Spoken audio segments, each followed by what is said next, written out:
Hello everyone, Serenity here. I want to welcome you back to Down Home Crypto. Now in our last episode of Zero to Hero, we went step by step on how to create your very first crypto wallet. If you missed that or you need guide on how to do it, no problem. Go back and check out the video right here. I'll take you step by step through the process. But now of course we have our crypto wallet. The question is, what do we do with it? What do we buy and how am I going to get rich? Well, a couple things I got to tell you. First thing is I'm not a financial advisor, so I can't tell you to go out and buy something.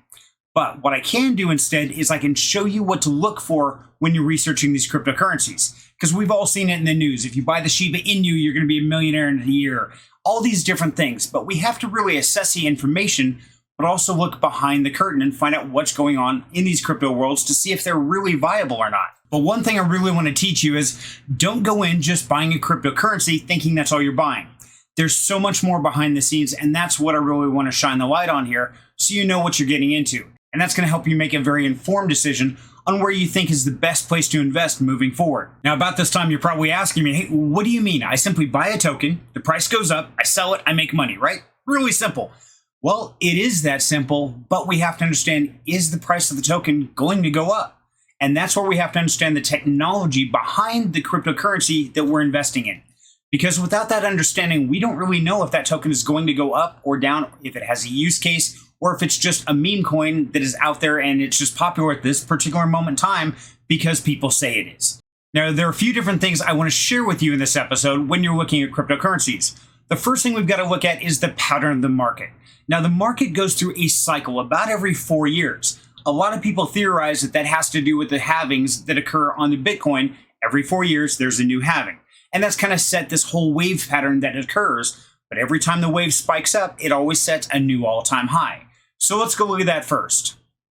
So here we are on CoinMarketCap.com, and we're looking at the price chart for Bitcoin. And this is for the entire life of Bitcoin.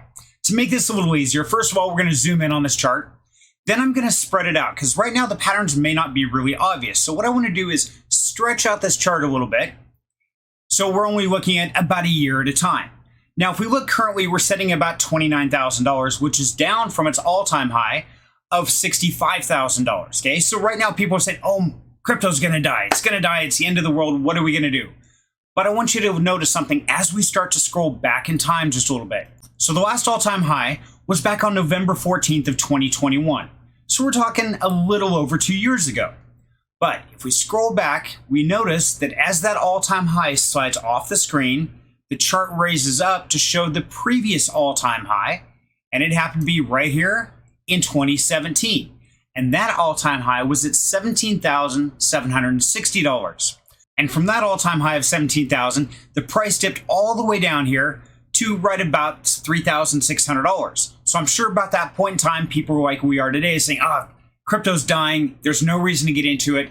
But the people who had vision, the people who said, no, this is a sale, and they bought this token at $3,000, then they shot forward to when that token jumped up here to $65,000. Imagine what kind of return they made. Now, if we go back even further and we look at the previous time that occurred. So this is back at our 2017. We keep scrolling back and we see, you know what? We had a new all-time high at 2014. And they bought that cryptocurrency at $1,128. And what happened right after that? It went right back down again and dropped from that $1,123 down to $200. So this cycle has occurred over and over again, where it hit an all-time high, then it dipped down. But what happened as we move forward? It hit a new all-time high, and then it went and dipped back down again. Then what happened again? It hit another all-time high. And when we zoom back out on this chart, we can see that every all-time high has been exceeded drastically from the previous one. The first one was this little tiny nub. It was beat out by this one. Then after this one, dipped back down, and it was beat by this big dog here. So you can only imagine what the next one will be in the next year and a half, 2 years, what that all-time high will be if this pattern continues to exist. It'll be huge. And this pattern exists throughout the crypto market. Almost every cryptocurrency goes through some type of cycle based on whether the token halves or also its use case and its adoption case. So that's the next thing I want to look at. Now, the two things I want to talk about are the use case and the adoption of a cryptocurrency, and they go hand in hand together. The use case is what exactly is that cryptocurrency used for? Because if it doesn't have a purpose, then it's nothing more than a fad or something that people like at the moment which means it's going to lose its value over time. But if it has a practical use case, something it's supposed to do, that's great. Now it has a purpose. But if it's not adopted or people don't pick up on its use or think it's viable to utilize it, then it's going to fade off as well. So it has to have both to go hand in hand.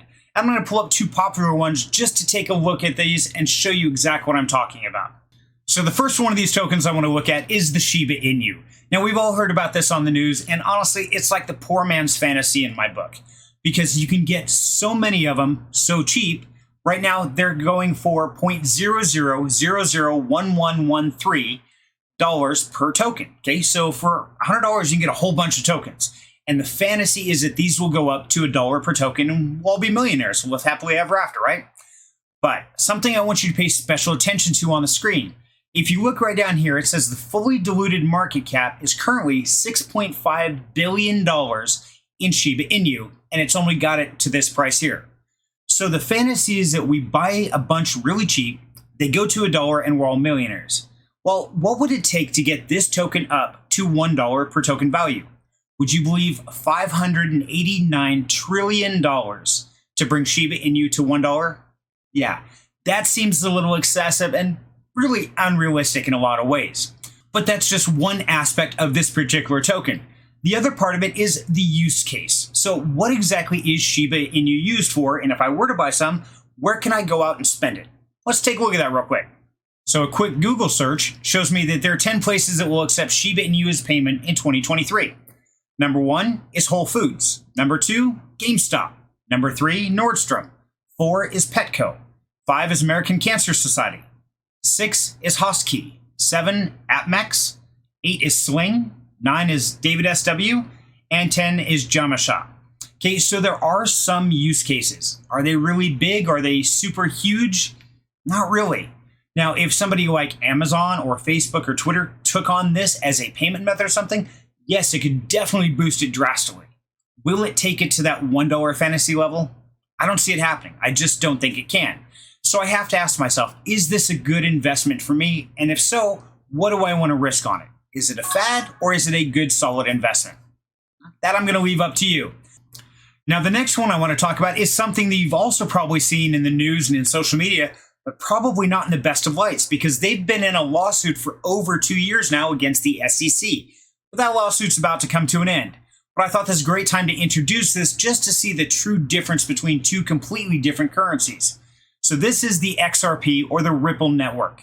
Now, its current token price is $0.5182 per token. Okay, so about 52 cents per coin.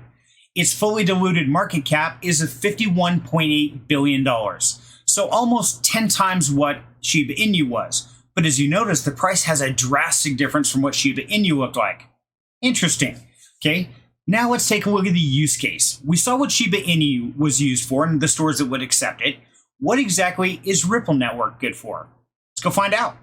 So when we're looking for the information about something, we go right to the source. So right here on Ripple.com, it says we help companies around the world accelerate their business. Together with our customers, we're moving money around the world instantly, seamlessly, and cost effective. So their whole job is to move money. And that's what they're doing. They're running it on the blockchain. So it's quick, it's instant, and it's a lot cheaper than what's going on currently in the world today, as we know, is the SWIFT system or the wire transfer system. So literally, it's a very different use case than what you saw with Shiba Inu. Let's take a look at some of the customers that Ripple has.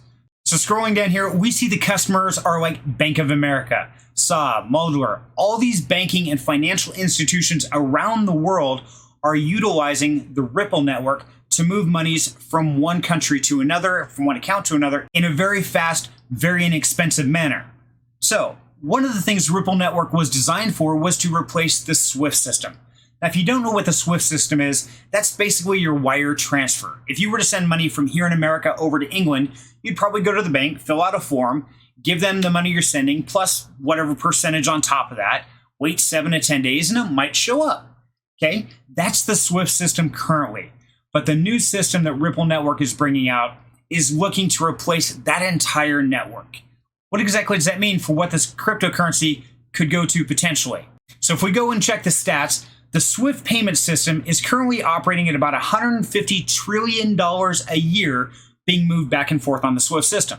So at $150 trillion per year being moved back and forth on the Ripple net, if that's the way it goes, you can imagine what that could do to that token price. Now, I will share with you, I did pick these two cryptocurrencies to go through this video on to really show you the difference between adoption and use case, because those are absolutely critical. We may hear about all these amazing cryptocurrencies out there, but once you truly dive a little bit below the surface and you start looking at the market cap and what its use case is and what its practical applications are, you start to see a vast difference and a great deal of difference in its potential earnings in the future.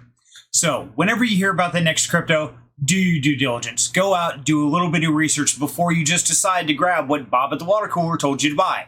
So if you find this information enjoyable and helpful, do me a huge favor, please. Take a moment, like this video, subscribe to the channel, and click that bell notification to alert it every time I upload a new video. Most importantly, as always, please, if this is helping you grow and learn about the crypto world, share it with a friend, a family member, a coworker. Let them know they're not trapped in that dead-end job and there is a better way. And they don't have to be rich or college educated or tech savvy. They simply need desire to change their life and a courage to follow that dream. And they too can join us on this great crypto adventure. So I want to thank you very much for your time. And until next time, have a great night.